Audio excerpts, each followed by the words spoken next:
તો પ્રથમ નોરતે રાજ્યમાં સાર્વત્રિક વરસાદની આગાહી કરવામાં આવી છે।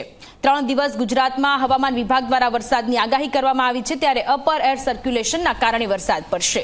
દક્ષિણ ગુજરાતમાં ગાજવીજ સાથે વરસાદની સંભાવનાઓ છે। આજે રાજ્યમાં સાર્વત્રિક વરસાદની આગાહી કરવામાં આવી।